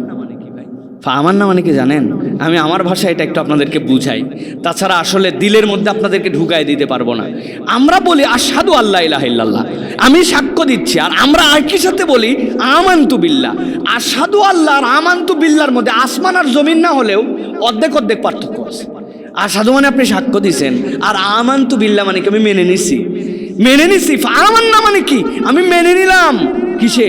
আমানতু বিল্লাহি ওয়া মালাইকাতিহি ওয়া, কথা বলেন না ভাই, আরেকবার বলি, দেখেন কারা কারা মুখস্থ আছে তারা বলে আমানতু বিল্লাহি, বাস এই পর্যন্ত হলে হবে, বাকিটুকু পরে দেখবো আমরা। আমানতু বিল্লাহি ওয়া মালাইকাতিহি ওয়া কুতুবিহি, ঠিক আছে না? কুতুবিহি মানে কি ভাই? আসমান থেকে অবতীর্ণ যত কিতাব আছে, সব কিতাবের সব কিছুর উপরে আমি ঈমান আনছি। ভালো করে বুঝেন আগে, যদি তা না হয় কেমন হবে? আপনি একজন বলছে কোরআনের অর্ধেক পর্যন্ত আমি গবেষণা করে দেখছি, আলহামদুলিল্লাহ এটা আমার কাছে মোটামুটি প্রতীয়মান হয়েছে, কোনো এ বিষয়ে আমার সংশয় নাই। অতএব 50% মানে সুবহানাল্লাহ যে আসরাবি আব্দিহি লাইলাম মিনাল মাসজিদিল আকসা ওই পর্যন্ত সে ক্লিয়ার করছে, অতএব সে 50% মুসলমান, তাই তো না ভাই? 50% না, মানে অর্ধেক কোরআনের উপর ঈমান রাখছে এই জন্য 50% না। কত পার্সেন্ট? 0 কত? চা খায় সব ভুলে যায় না। হ্যাঁ, আরেকজন বলছে যে না না না আমি মোটামুটি কোরআনের সব কমপ্লিট, খালি সূরা নাসের ব্যাপারে একটু কথা আছে, আল্লাযী ইউওয়াসবিসু কেমনে কি বুঝলাম না, জাস্ট আই এম থিংকিং ইনশাআল্লাহ after few days I will ইনশাআল্লাহ রিসিভ দ্যাট, এরকম করে বলছে। বাকি কোরআনের ব্যাপারে তার কোনো মন্তব্য নাই, অতএব সে হচ্ছে 99% মুসলমান, তাই তো না? কত বুঝে বলতেছেন তো? হ্যাঁ, 0% মুসলমান। এখন আপনি আল্লাহর নামাজ বিশ্বাস করেন, আল্লাহর রোজা বিশ্বাস করেন, আল্লাহর হজ বিশ্বাস করেন, কিন্তু আল্লাহর জমিনে আল্লাহর দেওয়া বিধান অনুযায়ী বিচার হোক, কেউ জেনা করলে জেনার বিচারটা আল্লাহর বিচার অনুযায়ী হোক, চুরি করলে চুরির বিচার আল্লাহর বিচার অনুযায়ী হোক, দেশের টাকা বিদেশে পাচার করলে ধরা পড়লে ওইটা আল্লাহর আইন অনুযায়ী বিচার হোক, আপনি তখন বলেন ওরু ভাই আপনারা সব ওই একই লাইনে, আপনারা দলের লোক বুঝে ফেলাইছি। এরকম মুসলমান আছে কিনা? কথা বলেন আছে কিনা?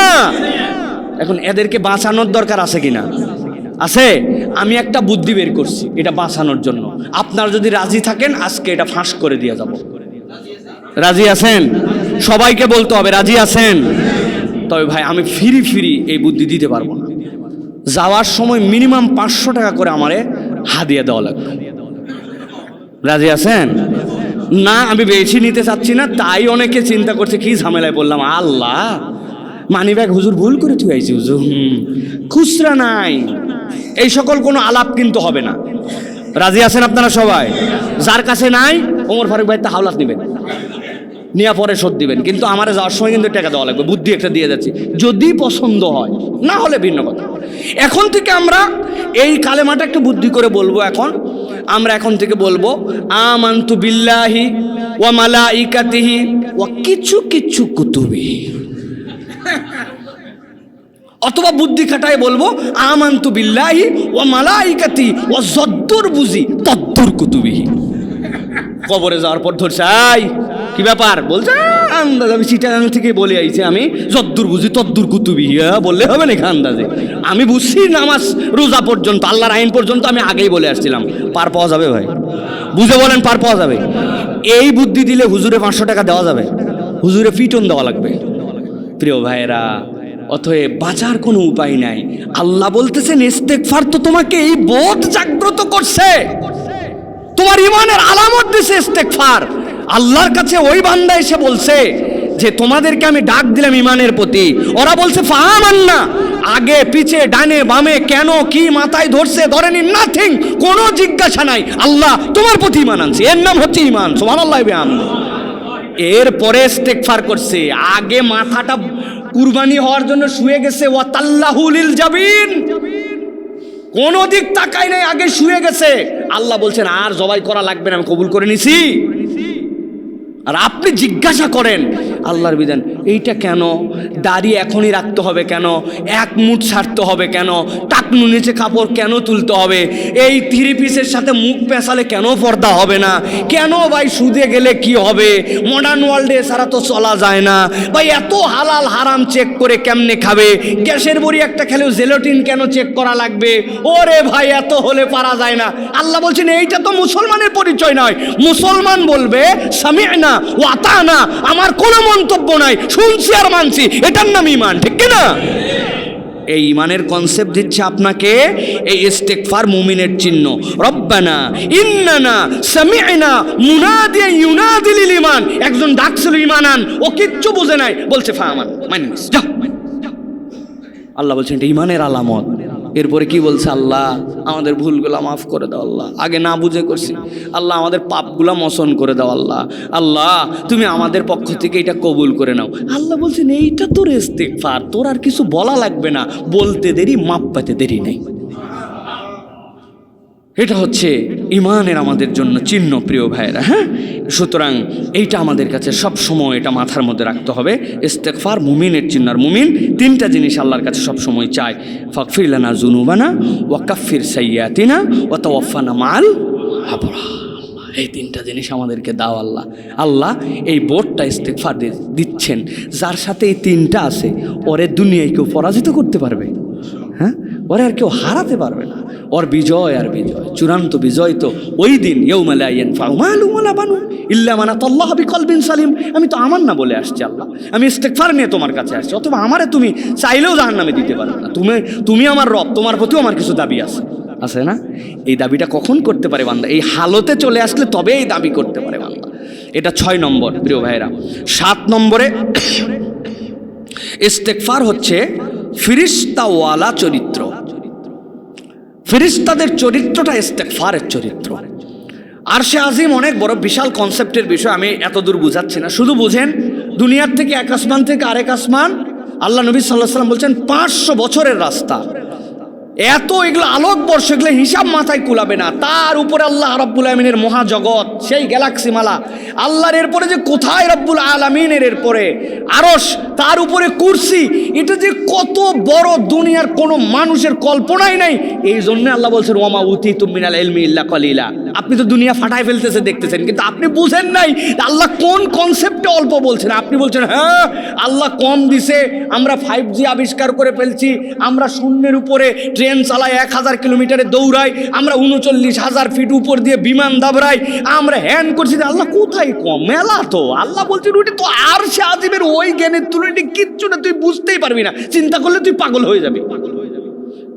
ওই ইয়াহমিলুল আরশ, ওই আরশ বহন করে ফেরেশতারা, তাদের শক্তি কত আর তারা কত বড়। আল্লাহ নবী বলতেছেন কি খায় বহন করে জানো? খাদ্যটা কি? লা হাওলা ওয়ালা কুওয়াতা ইল্লা বিল্লাহ। এইটাই তার খাদ্য, আল্লাহর জিকির। এই খাদ্যের বলে সে এইটা, আপনি কল্পনার মধ্যে নিতে পারবেন না। আমি আপনাকে বুঝাতে পারি নাই ভাই, আপনি ঠান্ডা মাথায় 10-15 মিনিট ধরে বুঝেন এটা নিজে নিজে, আমি বুঝাতে পারলাম না আপনাকে। আল্লাহ রাব্বুল আলামিন বলছেন ওই ফেরেশতা, তার চরিত্র সেইটা আল্লাহর পক্ষ থেকে করে। এই চরিত্রটা ইস্তেগফার ওয়ালা, ফেরেশতা ওয়ালা চরিত্র, এইটা আল্লাহর পক্ষ থেকে। সুবহানাল্লাহ। আল্লাহ কোরআনুল কারীমের মধ্যে এটা ডিটেইলস বলেছেন আল্লাহ রাব্বুল আলামিন। আল্লাহ রাব্বুল আলামিন কোরআনুল কারীমের সূরা মুমিন 7 নম্বর আয়াতের মধ্যে আল্লাহ রাব্বুল আলামিন এটার বর্ণনা করে, আল্লাযীনা ইয়াহমিলুনাল আরশা ওয়া মান হাওলাহু ইউসাব্বিহুনা বিহামদি রাব্বিহিম ওয়া ইউমিনুনা বিহি ওয়া ইস্তাগফিরুনা লিল্লাযীনা আমানু রাব্বানা ওয়াসিআত কুল্লা শাইইন রাহমাতান ওয়া ইলমা ফাগফির লিল্লাযীনা তাবু ওয়াত্তাবাউ সাবিলাক ওয়া কিহিম আযাবাল জাহিম। ওই আরশে আজিমের পাশে ওরা খাদ্য খায় আর বহন করে, কিন্তু ওদের কাজ কি হয়? ওরা আল্লাহর কাছে ওই আরশে আজিম বহন করে, আর আল্লাহ কাজে লাগাইছে ওরা আমি যারা এরকম এই যে আজকে হোটেলে বসে আছি কোরআনের কথা শুনতেছি ইমানদার, আল্লাহ বলছেন তোর কাজ হচ্ছে তুই আমার বান্দাদের জন্য ক্ষমা চাবি আমার কাছে। সুবহানাল্লাহ বলবেন না? আল্লাহর আরশ বহনকারী ফেরেশতারা আল্লাহর তাসবিহ করে, আর তার ডিউটি হচ্ছে যে তুমি মুমিনদের জন্য আল্লাহর কাছে ক্ষমা চাবে। সুবহানাল্লাহ। আল্লাহ ওমর ফারুককে মাফ করে দাও, ওমর ফারুককে মাফ করে দাও, ফেরেশতার দায়িত্ব। আল্লাহ প্রফেসর ডক্টর মফিজুর রহমানকে মাফ করে দাও, মাফ করে দাও, মাফ করে। ওই ফেরেশতার দায়িত্ব, এই দায়িত্ব পালন না করলে চাকরি থাকবে না। এইটার বিরোধ করার তার কোনো ক্ষমতাই নাই, সে রোবট। আল্লাহ দায়িত্ব দিছে, মাফ চাও, আল্লাহর কাছে মাফ চাও। তাহলে ক্ষমা চায় আল্লাহর কাছে কে? ফেরেশতা। মানুষ যখন চায় ক্ষমা, আল্লাহ তো আমাকে বাধ্য করেন নাই, কিন্তু এইটা তখন ক্যারেক্টারিস্টিক ভাবে ফেরেশতার ক্যারেক্টারে সে রূপান্তর হয়ে যায়। সুবহানাল্লাহ। জাস্ট আপনি এটাকে এত সংক্ষেপে বোঝানোর আইটেম এটা না, আমি তো টেনে আপনাদের কাছে জাস্ট বলে যাচ্ছি, এটা ফিল করেন। এই যে বলছে বিশ্ব মুসলিমের জন্য মুক্তির বার্তা, মুক্তির বার্তাটা কি? মুক্তির বার্তাই তো এটা যে আল্লাহ রাব্বুল আলামিন তাকে এমন চরিত্রের উপর অধিষ্ঠিত করেছেন যে আল্লাহ রাব্বুল আলামিনের ফেরেশতার গুণে গুণান্বিত হয়ে যায়। হাদিস জানেন না? নবীজির কাছে আসছি, ইয়া রাসূলুল্লাহ গতকালকে আমি বাইরে কোরআন তেলাওয়াত করছিলাম, বাচ্চারা শোয়াই রাখছিলাম, এই দেখি ঘোড়া এমন লাফায়, আল্লাহ আমি তো ভয়ে পড়া থামাইছি, আমার বাচ্চার পেটের উপর উঠে যায় কিনা, আবার পড়তে আসছে, আবার দেখি লাফায়, আমি আর পড়ি না ইয়া রাসূল। বলে আহা, নবী বললেন ইস তুমি যদি কন্টিনিউ করতে, আল্লাহর ফেরেশতারা আসছিল শোনার জন্য, সকালবেলা তোমরা ফেরেশতা দেখে ফেলতে। সহি হাদিসের মধ্যে আসছে, আল্লাহ বলছেন ওই ক্যারেক্টার কাদের, ওই ফেরেশতাদের যারা আল্লাহর কাছে শুধু আরশ বহন করে না, তারা ইস্তেগফার করে তোমাদের জন্য, ঈমানদারদের জন্য। সুবহানাল্লাহ। সুতরাং ফেরেশতার চরিত্র বলার এখানে ভিন্ন আরেকটা কারণ আছে, আপনারা খেয়াল করেন নাই। সেটা হচ্ছে ফেরেশতা গুনাহ নাই, সে ঈমানদারের জন্য ক্ষমা চায়। মুমিন কেবল নিজের জন্য ইস্তেগফার করবে না, অপর ভাইয়ের পক্ষ থেকেও আল্লাহর কাছে ক্ষমা চাইবে। আল্লাহ আমার ভাইকেও তুমি মাফ করে দাও। বল ইখওয়ানিনাল্লাযিনা সাবাকুনা বিল ঈমান, আল্লাহ যারা অতীতে চলে গেছে আল্লাহ তুমি তাদেরকেও মাফ করে দাও। আপনি খালি আমিতে আসি, কিন্তু আল্লাহ রাব্বুল আলামিন তো আমি বলেনই নাই। আল্লাহ সব জায়গায় আমরা বলছেন। আল্লাহ তুমি আমার ভাইকে মাফ করে দাও, আল্লাহ তুমি আমাদের পূর্বদেরকে মাফ করে দাও। আল্লাহ আমি ওই যে আমার ছোটবেলার দোস্ত ছিল, আল্লাহ ওর নামটাই মনে করতে পারতেছি না, আল্লাহ ওরে তুমি মাফ করে দাও। আল্লাহ রাস্তায় দেখলাম দুজন ঝগড়াঝাটি করছিল, আল্লাহ ওরে তুমি মাফ করে দাও। আইয়ুব আলাইহিস সালামের ক্যারেক্টারও ছিল এইটা। আইয়ুব আলাইহিস সালামের দুই বন্ধু তার কাছে আসতেন না, একজন সকাল থেকে এসে সন্ধ্যা পর্যন্ত, আর সন্ধ্যা থেকে আরেকজন সকাল পর্যন্ত, অনেক দিন থাকছে। একদিন রাগ করে বলছে, আরে কত লোক অসুস্থ হলো, ভালো হয়ে গেল, আইয়ুব নিশ্চয়ই এমন কোনো পাপ করছে যে জন্য আল্লাহ মাফ করে না। আইয়ুব আলাইহিস সালাম এটা শুনে ফেলছেন, এত কষ্ট পাইছেন, আল্লাহকে কোনোদিন কিছু বলেন নাই। তাফসীরের ভিতরে আসছে আল্লাহর কাছে ওই দিন উনি বলছেন, আল্লাহ আমাকে এই কথা বললো, আল্লাহ আমি তোমার কাছে জানো সব, তাও একটু তোমার মনের শান্তির জন্য বলি। ওই যে ইব্রাহিম আলাইহিস সালামের মতো, তুমি কি বিশ্বাস করো না যে আমি আল্লাহ পুনরুদ্ধার? আল্লাহ ওয়ালাকিন্না তাতমাইন্নু কলবি, আমার একটু অন্তরের শান্তি দাও। আচ্ছা ঠিক আছে যাও, 7 পাহাড়ের মধ্যে ছড়ায় দাও, এরপরে তুমি ডাক দাও, পাখি আবার ফুরুত করে উড়ে আসছে। ওই রকম উনি বলতেন, আল্লাহ আমার অন্তরের শান্তি। আল্লাহ একদিন বাড়িতে আসছি, সারাদিন কাজ কাম করে খাবার দিব, এমন সময় জানলার কাছে গেছি, দেখি দুইজন লোক ঝগড়া লাগাইছে। আমি ঝগড়া শুনে চিন্তা করছি কি নিয়ে ঝগড়া, দেখি কি আল্লাহরে গালি দেয়, একজন আরেকজন আল্লাহরে গালি দেয়। আমার টেনশনে অবস্থা খারাপ। আল্লাহ আমি পরিবারের খাদ্য টাদ্য সব না খাওয়ায়া ওই খাবার নিয়ে বাইরে চলে আসছি, ওই দুইজনকে খোঁজার জন্য যাই। এত বড় ব্যাককলের মতো কথা বলছিস, আল্লাহর কাছে ক্ষমা চাওয়ান লাগবে। আল্লাহ আইসে দেখি যেরকম শুনছি, কোথায় হাওয়া হয়ে গেল, আর খুঁজে পেলাম না, মন খারাপ। পরে আল্লাহ পরিবারের খাওয়াই নাই, বাচ্চারা অভুক্ত রাখছি। ওই যতটুক খাবার সারাদিন কামাই করে আনছিলাম, যেই লোক গালি দিছিল না আল্লাহ, তার পক্ষ থেকে আমি এইটা দান করে দিছি, আল্লাহ তাও তারে মাফ করে দিও। সুবহানাল্লাহ বলবেন না? না আল্লাহ চিনা নাই জানা নাই একজন অপরাধ করছে, তার পক্ষ থেকে আল্লাহর নবী ক্ষমা চাইছে। আল্লাহর এরা নাকি বলে আইয়ুব এমন গুনাহ করছে যেই কারণে আল্লাহ এরকম দিছে। হ্যাঁ আল্লাহ আপনি কয়টা ভাইয়ের জন্য আমি ক্ষমা চাইছি?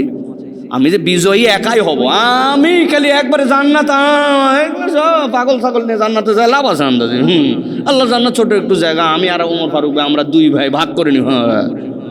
মেন্টালিটি এরকমই আমাদের, তাই না? আপনি সবার জন্য কেন চান না? তাহলে আপনি কেন একদিন সময় নিয়ে চাইলেন না? আপনার চাওয়াই তো আসসালামু আলাইকুম ওয়া রাহমাতুল্লাহ, আসসালামু আলাইকুম ওয়া রাহমাতুল্লাহ, আল্লাহুম্মা আরে সুমা দিয়া এই দোয়া যদি ইমাম সাহেব না করে চাকরি না, ঠিক না? অথচ কত দোয়া দরুদ ছিল, এরপরে কত ইস্তেগফার ছিল, কত মুনাজাত ছিল, একটাও করলাম না। কোনোদিন আধা ঘন্টার সময় হলো না। আল্লাহ মনে করে অমুকের পক্ষ থেকে আমি এটা ইস্তেগফার করি। কনসেপচুয়ালি এটা মাথার মধ্যে ঢুকায় রাখেন। ইস্তেগফার ফেরেশতা চরিত্র, শুধু নিজের জন্য নয়। মনে থাকবে এটা ইনশাআল্লাহ। চলেন এবার 8 নম্বরে ইস্তেগফারের ব্যাপারে। এখানে অলরেডি বলে ফেলছি, তবে আবারও আল্লাহ এটাকে আলাদা ইন্ডিভিজুয়াল করছেন। সেটা হচ্ছে ইস্তেগফার অপরের জন্য ইস্তেগফারের কথা আল্লাহ রাব্বুল আলামিন বলেছেন, যেটা আল্লাহ রাব্বুল আলামিন কোরআনুল কারীমের মধ্যে বলেছেন সূরা ইব্রাহিম 41 নম্বর আয়াতের মধ্যে, রব্বানা গফিরলি ওয়া লিওয়ালিদাইয়া ওয়া লিল মুমিনিনা ইয়াওমা ইয়াকুমুল হিসাব। আল্লাহর কাছে ক্ষমা চাইছে। আল্লাহ যখন মানুষ মারা যায় তার সব আমলগুলা বন্ধ হয়ে যায়, তাই না? সাদাকায়ে জারিয়া তার সাথে থাকে, উপকারী জ্ঞানটুকু যেটা সে বিতরণ করেছে, ওয়ালাদুন সলিহা দুউ লাহু, নেক সন্তান তার জন্য দোয়া করেছে। এখন কোনো একটা মানুষ ধরেন সাদাকায়ে জারিয়া কিছুই করে যেতে পারে নাই, হ্যাঁ, নেক সন্তান তার নাই, সন্তান নাই, তার নিঃসন্তান, ওই মানুষটা এমন যেই মানুষটা কোনো উপকারী জ্ঞানই দিতে পারেনি, সে নিজেই আলেম ছিল না, এখন ওই মানুষের কি হবে? আল্লাহ একটা রাস্তা খোলা রাখছেন যে এইটা তুমি তোমার ভাইয়ের জন্য চেতে শুরু করো। আল্লাহ, ও রব আমার, রব্বানা গফিরলি ওয়ালি ওয়ালিদাইয়া, আল্লাহ আমারেও মাফ করো, আমার বাপ মারেও মাফ করো, আল্লাহ ওয়ালিল মুমিনিন। ওর মধ্যে কারা আছে? ওই যে মালয়েশিয়ার থেকে রওনা হয়েছিল প্লেন 267 জন যাত্রী নিয়ে, আজও খুঁজে পাওয়া যায় নাই, আসমানে কোথায় হারায় গেছে। আমার অনেক মুমিন ভাই ছিল না, কোথায় চলে গেছে? হালত তো কবরে হয়ে গেছে, ওইটা আসমানে হোক আর সাগরে, হালত তো কবর। আল্লাহ আমার ওই ভাইটাকে, আল্লাহ কেউ নাই তার চাওয়ার জন্য, আল্লাহ আল্লাহ তারেও তুমি মাফ করে দাও। আল্লাহ বলতেছেন ইস্তেগফার তোমার মধ্যে মানবতার বোধ ঢুকায়, তোমার ইমানদারের প্রতি তোমার ভালোবাসা ঢুকায়, তোমাকে এমন একটা চেতনার জগতে আলোড়ন করায় যেটার দ্বারা তুমি অপরের জন্য হয়ে যাও, তুমি খালি নিজের জন্য নও। আমরা তো খালি আছি পার্সোনাল, কিন্তু আল্লাহ বলছেন কুনতুম খায়রা উম্মাহ উখরিজাত লিন-নাস। কিসের জন্য উখরিজাত? এই উখরিজাতের একটা লেভেল হচ্ছে তুমি অপরের ক্ষমা প্রার্থনা করো আল্লাহর কাছে। সুবহানাল্লাহ। এটা আমাদেরকে আল্লাহর কাছে স্মরণ করতে হবে। শেষ 9 নম্বরটা যেটা বলবো, 2টা হালত, এটা হচ্ছে হালত, এই দুটা আগ পর্যন্ত গেল বর্ণনা, এবার 2টা হালতের কথা কোরআনে আসছে। 9 নম্বরে যেটা, মানুষের শেষ হালতটা হবে ইস্তেগফারের হালত, যেটা ওমর ফারুক ভাই বলছেন শেষে, ফাসাব্বিহ বিহামদি রব্বিকা ওয়াস্তাগফির ইন্নাহু। অনেক মুফাসসিররা বলছেন এরপরে আল্লাহ নবী করিম সাল্লাল্লাহু আলাইহি ওয়াসাল্লাম 21 দিন সম্ভবত বেঁচে ছিলেন, আমার ঠিক এক্স্যাক্ট মনে নাই। এটা হচ্ছে মৃত্যুর হালতের আগে আল্লাহ নবী সাল্লাল্লাহু আলাইহি ওয়াসাল্লামের প্রতি আয়াতে কারিমা আসছে। হযরত আয়েশা সিদ্দিকা রাদিয়াল্লাহু তাআলা আনহা বলছেন এরপরে আল্লাহ নবী সব সময় বলতেন সুবহানাকাল্লাহুম্মা রব্বানা ওয়া বিহামদিকা আল্লাহুম্মা গফিরলি, সুবহানাকাল্লাহুম্মা বিহামদিকা রব্বানা ওয়া বিহামদিকা আল্লাহুম্মা গফিরলি। নবীজি রাত দিন এইটা বলতে শুরু করলেন, আল্লাহ তোমার পবিত্রতা, ও আমার রব তোমার প্রশংসা, আল্লাহুম্মা গফিরলি, আল্লাহ তুমি আমাকে ক্ষমা করে দাও। নবীজি সাল্লাল্লাহু আলাইহি ওয়াসাল্লামের কোনো গুনাহই নাই, তাহলে তার এটা হালত কি? গুনাহ নাই, কিন্তু এটা তার ইস্তেগফারটা তার হালত হয়ে গেছিল। সুবহানাল্লাহ। অথবা আমাদের হালত থাকতে হবে, ইস্তেগফারের হালত থাকতে হবে। আমার মানে ভুল করলে না সরি বলবো, এটা দুনিয়ার কনসেপ্ট, আর আল্লাহর কাছে ইস্তেগফারের হালতে বান্দার রূপান্তর হওয়া বিজয়ীর কনসেপ্ট। ওই বান্দা বিজয়ী হয়ে গেছে। সুবহানাল্লাহ।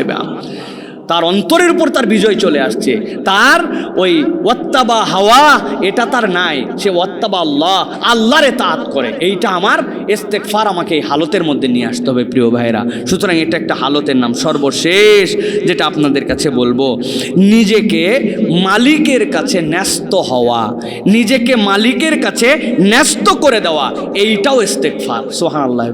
কেমন করে? এটা সবাই জানি আমরা, কিন্তু আমরা ভেবে দেখি নাই। তাফসীর ইবনে কাসিরের ভিতরেও এটার বর্ণনা আসছে, যেটা সূরা আরাফের 23 নম্বর আয়াত। আমরা বলি রব্বানা যালামনা আনফুসানা ওয়া ইল্লাম তাগফির লানা ওয়া তারহামনা লানাকুনান্না মিনাল খাসিরিন।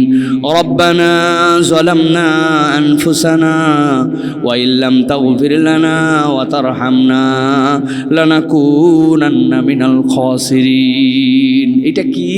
এটা রবের কাছে আমি নিজেকে সমর্পণ করে দিয়েছি। আল্লাহ আমি জুলুম করছি আমার অন্তরের উপরে, আল্লাহ আমি ভুল করছি। আল্লাহ এখন তোমার কাছে 2টা কন্ডিশন, আল্লাহ তুমি যদি আমার প্রতি রহম না করো আর তুমি যদি আমার ক্ষমা না করো, নিশ্চিত আমি খাসের, নিশ্চিত আমি ক্ষতিগ্রস্তদের মধ্যে। উল্টান এবার আয়াতটা, এবার উল্টান। বিজয়টা কিভাবে আপনি বুঝবেন?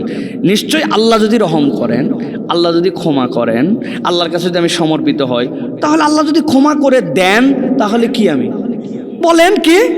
আর ক্ষমা না করলে কি? ক্ষতিগ্রস্ত। Just simple concept. এই জন্য ইস্তেগফার আল্লাহর কাছে নিজেকে সমর্পণ করে দেওয়া। সুবহানাল্লাহ। আমার ব্যক্তি অস্তিত্ব নাই, আল্লাহ তোমার কাছে আমি হেলে দিছি। কোনো ভাব সাপ ফুটানি, আমি আলেম, আমি হাফেজ, আমি কারি, আমি মৌলানা, আমি দায়ী, আমি ডাক্তার, আমি ইঞ্জিনিয়ার, আমি ইসলামপন্থী, আমি ইসলামী আন্দোলনের কর্মী, নো আল্লাহ। এইগুলার ভ্যালু তুমি কবুল না করলে কিচ্ছু নেই। আল্লাহ আমি আমার অন্তর প্রতি জুলুম করছি, আল্লাহ যেভাবে করা লাগবে আমি সেই বাস একটাও ঠিকঠাক মতো করতে পারি নাই, আমি তোমার কাছে নিজেকে সমর্পণ করে দিলাম। আল্লাহ তুমি আমাকে দয়া করে, যদি আমার প্রতি রহম না করো তাহলে আমি ক্ষতিগ্রস্ত হয়ে যাব। আল্লাহ যদি মাফ করে দেন বিজয়ী, আল্লাহ যদি আমাকে ক্ষমা করে দেন বিজয়ী, আর না হলে ক্ষতিগ্রস্ত। এই কনসেপ্ট যখন বান্দার মধ্যে ঢোকে আর আল্লাহর কাছে ইস্তেগফার করতে থাকে, আগে বলতো না মানুষ ছিল মাটির মানুষ, মাটির মানুষ ইস্তেগফারের কনসেপ্টে হয়, আর মাটি ছাড়া আগুনের চরিত্র শয়তানের মধ্যে, ওইটা অহংকার দ্বারা হয়, আর ইস্তেগফারের দ্বারা মানুষ প্রকৃত মানুষ হয়ে যায়। সুবহানাল্লাহ। এই জন্য প্রিয় ভাইয়েরা, আমাদেরকে এটা সব সময় স্মরণে রাখতে হবে, সব সময় আমাদেরকে মনে রাখতে হবে। সর্বশেষ বলবো, পৃথিবীর যত পয়গম্বর, সব পয়গম্বরের চরিত্র ছিল এটা শুরু থেকে শেষ। আল্লাহ কোরআনে সেটার ব্যাপারে বলেছেন, সূরা বাকারার 85 নম্বর আয়াত যদি আপনারা দেখেন, সকল পয়গম্বরের চরিত্র ইস্তেগফার ছিল। আমানার রাসূলু বিমা উনজিলা ইলাইহি মির রাব্বিহি ওয়াল মুমিনুন কুল্লুন আমানা বিল্লাহি ওয়া মালাইকাতিহি ওয়া কুতুবিহি ওয়া রুসুলিহি লা নুফাররিকু বাইনা আহাদিম মির রুসুলিহি ওয়া ক্বালু সামি'না ওয়া আতা'না গুফরানাকা রাব্বানা ওয়া ইলাইকাল মাসির। সব পয়গম্বর আল্লাহর কাছে বলেছেন এইটা। আল্লাহ আমাদের চরিত্র একই ছিল, আমরা সবাই এটার পর ঈমান আনছি। আল্লাহ গুফরানাকা রাব্বানা ওয়া ইলাইকাল মাসির, আল্লাহ আমরা তোমার কাছে ক্ষমা চাই, তোমার কাছে সাহায্য চাই, তোমার দিকে প্রত্যাবর্তন করব। এটা কাদের কথা? নবী রাসূলদের কথা, সকল পয়গম্বরের কথা। তাহলে আমি যখন এই কথা বলি, আমি কাদের সাথে শামিল হই? একটা কথা বলে শেষ করব। প্রিয় ভাইয়েরা, আল্লাহ অনেক জায়গায় নবীকে দিয়ে জানাইছেন, আল্লাহ সিদ্দিকিন, শুহাদা এবং আম্বিয়াদের সাথে আমাদের হাসর নাসর করাবেন, জান্নাতে রাখবেন। কি কথা রে ভাই, এটা অবাস্তব কথা। আমার গুনাহ খাতায় ভরা, আর পয়গম্বর মাসুম, তো মাসুমের সাথে আমি কেমনে স্ট্যাটাস মিলাতে পারি? সম্ভব না। যার গুনাহ আল্লাহ দেন নাই, আল্লাহ যাকে নিষ্কলুষ রাখছেন, তার সাথে আমার হাসর নাসর হচ্ছে, জান্নাতে যাচ্ছি, কেমনে কি? আল্লাহ রাব্বুল আলামিনের নবী বলছেন, আত-তাইয়ুবু মিনাজ যামবি কামাল্লা যামবালাহ। এই হাদিস ব্যাখ্যা করলে বোঝা যায় যে আমাদের নবীর সাথে থাকা হবে। আল্লাহ নবী বলছেন, যে তওবা করে, ইস্তেগফার করে, আমি নবী বললাম যেন তার গুনাহই নেই। গুনাহ আগে ছিল, এখন নাই, ঠিক কি না?